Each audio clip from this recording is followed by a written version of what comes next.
What's up and welcome back to Rumor Has It Official. Let's get straight into talking about 90 Day Fiance Before the 90 Days. This is season 3, episode 1, and the title of this episode is Crazy in Love. So starting off with Rebecca, who is 47 years old, and she's a private investigator. She has 3 grown children and grandkids and says that she's super close to her family. She met Zied online and he's from Tunisia. He's supposed to be 26 years old, but she's not even sure really if that's his real age. So Zied is like a vampire with the way that he talks. When they showed a clip of him sending her a video and stuff, the way he was talking, it just sounded like a vampire to me. I thought it was funny. So another update on Rebecca, that she's been married 3 times. The last guy that she married was from Morocco. She explains that she applied for the K1 visa, and when he got here, she saw a different side of him. So it made her want to investigate him. She put a tracker on his car and found out that he was cheating on her with other women. Let's move on to Caesar. Caesar is 46 and he lives in Jacksonville, North Carolina. He is a nail technician and he's dating a 28-year-old named Maria. He met her on Anastasia, some dating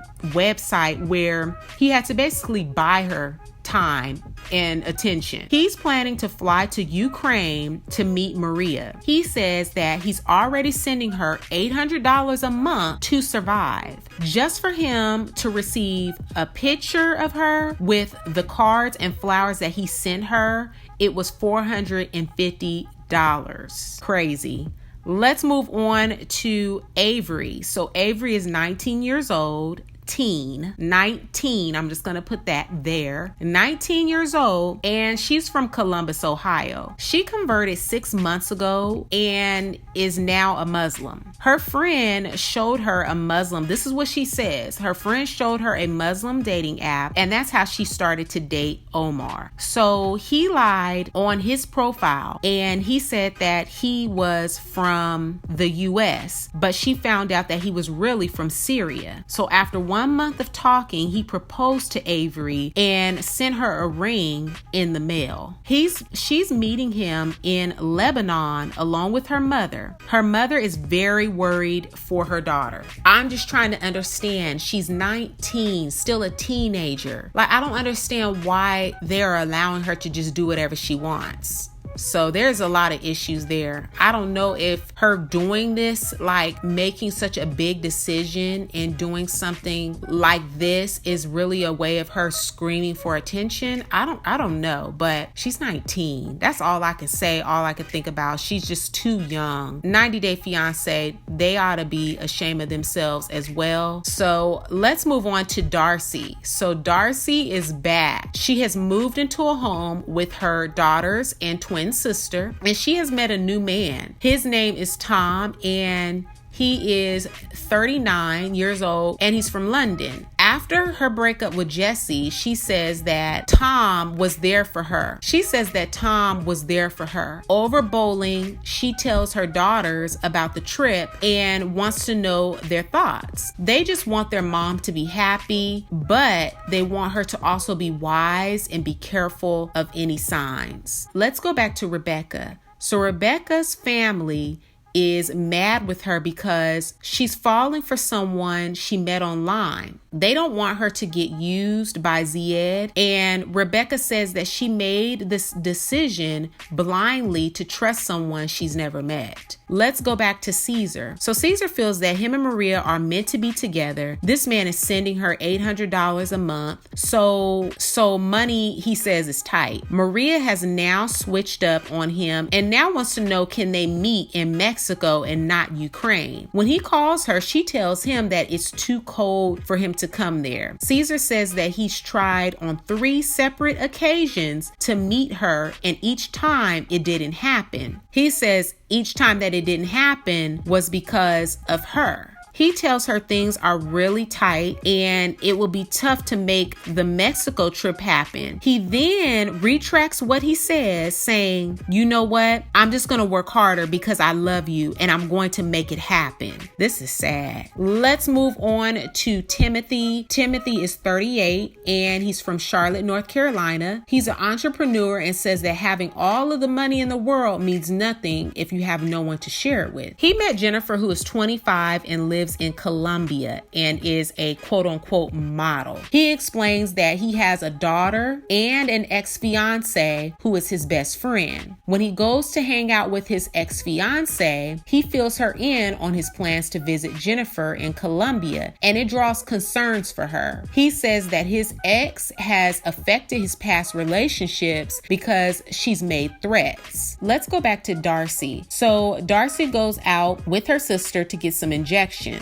Darcy needs to stop with all these lip injections. Enough is enough, girl. Please just stop. So Darcy says that Tom is a pretty boy and is around a lot of beautiful women, so she feels the pressure to measure up. Darcy's twin sister tells the camera crew that she knows her sister wants to find her Prince Charming and be swept off of her feet, but her biggest concern with her sister would be her moving a little too fast. Darcy has never met Tom and is already expecting or hopeful for a ring on the first visit. She is already making the same mistakes, in my opinion, because of her strong desire to be with someone. Darcy says that she's moved on from her past relationship and has learned from it. To be honest, I really can't tell. She's already been talking about Jesse, since the beginning, since the episode started. But I feel like she hasn't really learned from her past situation. I feel like she's somewhat a little bit unstable too.